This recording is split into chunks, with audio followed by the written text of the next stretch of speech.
क्या होगा अगर किसी आदमी का घर ऐसी जगह हो जहां दूर दूर तक कोई आदमी दिखाई ना दे। दरअसल इस आदमी का नाम रघु होता है, जो रेलवे का गेटमैन होता है, जिसका काम आती हुई ट्रेनों को हरी झंडी दिखाना है। रघु यहाँ पिछले 15 साल से रह रहा है और इसे किसी आदमी से बात किए हुए 15 साल हो गए हैं। इस फाटक से केवल 2 ही ट्रेन गुजरती है, जिनकी टाइमिंग रघु को बहुत अच्छे से याद हो गई है। एक दिन उसको कुछ अजीब लगता है। वो जैसे ही वहां जाके देखता है तो वहां एक लड़की नीचे गिरी मिलती है। वो लड़की जिंदा होती है, इसलिए रघु उसको अपने घर ले आता है। वो उसको छूने की कोशिश करता है, क्योंकि उसने 15 साल के बाद किसी इंसान को देखा था। तभी उस लड़की को होश आ जाता है। वो उसको देखकर डर जाती है। रघु बताता है कि तुम ट्रेन से गिर गई थी, इसलिए मैं तुमको अपने घर ले आया। लड़की अपना नाम चेतना बताती है और बोलती है कि मैं अपने पति के साथ जा रही थी कि तभी पैर फिसलने पर ट्रेन से गिर गई। चेतना यहाँ से जाने के लिए होती है। रघु उसको मना करता है कि तुम इस रेगिस्तान से बाहर नहीं निकल सकती, लेकिन वो उसकी बात नहीं सुनती और वहां से चली जाती है। वो बहुत देर तक चलती रहती है, लेकिन वो रेगिस्तान से बाहर नहीं निकल पाती और आगे जाके बेहोश हो जाती है। चेतना को जैसे ही होश आता है, रघु उसको बताता है कि तुम यहाँ से कहीं नहीं जा सकती। यहाँ चारों ओर सिर्फ रेगिस्तान है।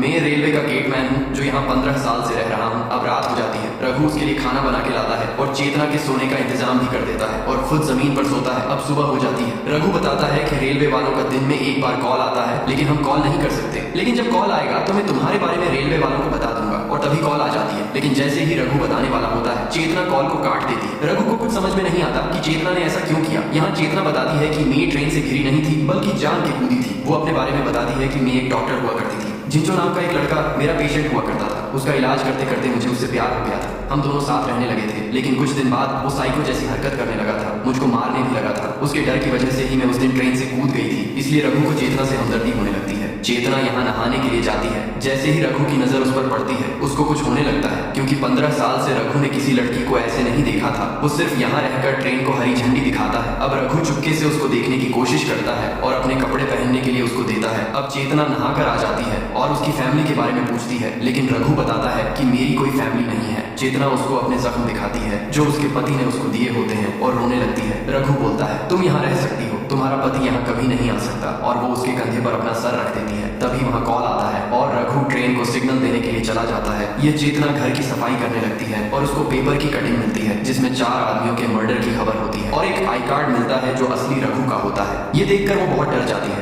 और समझ जाती है कि वो जिसके साथ रह रही है वो रघु नहीं, बल्कि एक खूनी है। इसलिए चेतना रघु के आने से पहले ये सभी चीजें बक्से में रखने लगती है। जब रघु आता है तो वो उसको काम करते हुए देखता है और पूछता है, तुम इतना डर क्यों रही हो? तभी उसकी नजर उस आई कार्ड पर पड़ जाती है। को देखता है तो वो अपने आप को बचाने की कोशिश करती है। इसलिए वो उसको सच्चाई बताता है कि 15 साल पहले वो एक लड़की से मिला जिससे उसकी शादी हो जाती है और कुछ टाइम बाद हमारे 2 बच्चे भी हो जाते हैं। एक दिन डॉक्टर ने मुझको बताया कि मैं तो कभी बाप बन ही नहीं सकता था। ये सुनते ही मुझको कुछ समझ नहीं आ रहा था। जब मैं घर आके देखता हूँ तो मेरी बीवी और पड़ोसी दोनों साथ में मजे कर रहे थे। ये सब मुझसे देखा नहीं गया और मैंने उन दोनों को खत्म कर दिया और वहां से भागते भागते बहुत दूर निकल आया। यहाँ मुझको रघु काका मिले, जिन्होंने मुझको रहने के लिए घर दिया। चेतना पूछती है, फिर तुमने रघु को क्यों मारा? वो बताता है कि रघु काका को मैंने नहीं मारा, बल्कि उनकी जान बीमारी के कारण गई थी और मैंने उनको इसी रेगिस्तान में दफना दिया और तब से मैं ही रघु बन के यहाँ रह रहा हूँ। इतना सुन के चेतना उससे हमदर्दी दिखाने लगती है और वे एक दूसरे का सहारा बनते लगती है। अब वे साथ मिलके घर का काम करने लगते हैं। तभी पता चलता है कि पानी खत्म हो गया है, इसलिए चेतना खुद पानी लाने को बोलती है और रघु उसको कुएं का रास्ता बता देता है। रघु उसको पसंद करने लगा था। रघु अब अंदर आके लेट जाता है। तभी उसको किसी की आहट होती है। वो बाहर आके देखता है तो उसको एक आदमी दिखाई देता है, जिसके बारे में चेतना ने बताया था कि वो उसका हस्बैंड है, जो कि एक मेंटल पेशेंट है और वो उसके ही डर से भागी हुई है। जब वो आदमी रघु से किसी के यहाँ आने के बारे में पूछता है तो रघु उसको मना कर देता है कि यहाँ कोई लड़की नहीं आई है। अब उसको डाउट हो जाता है कि ये आदमी झूठ बोल रहा है, लेकिन रघु उसको जबरदस्ती अपने घर से निकालने लगता है। तभी उनके बीच लड़ाई होने लगती है और वो आदमी बताता है कि मेरी बीवी का नाम चेतना है, जो कि एक मेंटल पेशेंट है, लेकिन देखने से बिल्कुल नॉर्मल लड़की लगती है, लेकिन कभी भी उसकी हालत खराब होने पर वो किसी की भी जान ले सकती है। ये सुनते ही रघु घबरा जाता है कि चेतना ने तो अपने हस्बैंड को पेशेंट बताया था, इसलिए वो बोलता है, अगर तुमने उसको कहीं छुपाया है तो तुम्हारी भी जान खतरे में है।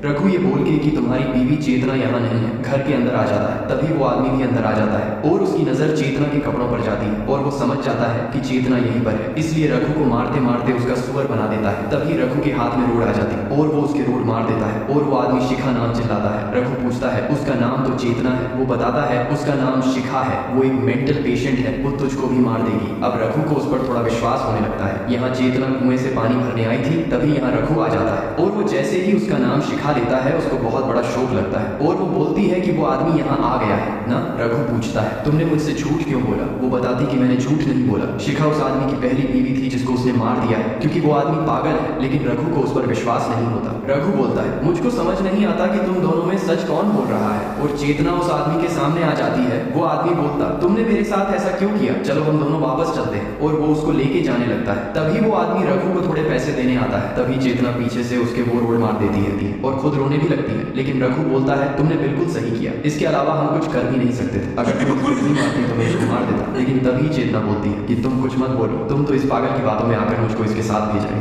मैं तुमको बोलती थी कि ये एक मेंटल पेशेंट है जो मुझको बहुत मारा भी करता था, फिर भी तुम मुझे इसके साथ मरने के लिए भेज रहे थे। तभी वो आदमी वापस उठने लगता है और वे दोनों उसको देखकर डर जाते हैं, लेकिन तभी रघु उसको लोहे की रोड से मारने लगता है और उसका काम खत्म कर देता है। चेतना रघु को ऐसे देखकर डर जाती है। तभी रघु बोलता है कि हमको इसे यहीं पर गाड़ना होगा, इसलिए चेतना उस आदमी को गाड़ने का इंतजाम करने चली जाती है और रघु उसके पास बैठा ही था कि तेज हवा से उसके पैसे उड़ने लगते हैं। तभी रघु उसका पर्स उठाकर उसके अंदर जितने पैसे होते हैं सबको निकालकर अपनी जेब में रखने लगता है। तभी रघु को एक पर्चा मिलता है जिस पर डॉक्टर राठौड़ लिखा होता है और शिखा उसकी पेशेंट होती है। वो अब समझ गया था कि पागल ये आदमी नहीं बल्कि वो चेतना ही थी। रघु जैसे ही पीछे देखता है चेतना पीछे ही खड़ी होती है। रघु की जब नजर बाथरूम की ओर पड़ती है तो वह देखता है कि चेतना नहाने के लिए अपने कपड़े निकाल रही है। रघु अपनी नजर नीचे करने की कोशिश करता है, लेकिन उसको कुछ होने लगता है। वो अपने इमोशन कंट्रोल नहीं कर पा रहा था क्योंकि 10 साल के बाद उसने किसी लड़की को ऐसे देखा था। वो अपनी नजर चेतना से हटा नहीं पा रहा था। रघु अब चेतना के पास ही आ जाता है और पास से चेतना को देखने का ट्राई करता है। अब चेतना उसको साफ दिखाई दे रही थी। तभी वहां एक गधा आ जाता है और रघु उससे डिस्टर्ब होने लगता है। तभी चेतना को पता चल जाता है और वो बदन पूछने के लिए एक टॉवेल मांगती है और रघु बहुत अच्छे से उसको पकड़ा देता है। तभी चेतना उससे अपने लिए कुछ पहनने के लिए मांगती है। यहाँ रघु बक्से से अपने कपड़े निकालता है जिनमें से कुछ में बदबू भी आ रही होती है और उनमें से एक जोड़ा चेतना को पकड़ा देता है। रघु खुद भी नए कपड़े पहनता है। तभी चेतना भी आ जाती है। चेतना पूछती है तुम यहाँ करते क्या हो। वो बताता है मैं सुबह 5 बजे उठ जाता हूँ और जब ट्रेन आने को होती है तो उसको हरी झंडी दिखाता हूँ, और ऐसा करते हुए मुझको यहाँ 10 साल हो गए हैं। रघु उसको एक दवाई दिखाता है अपनी चोट पर लगाने के लिए।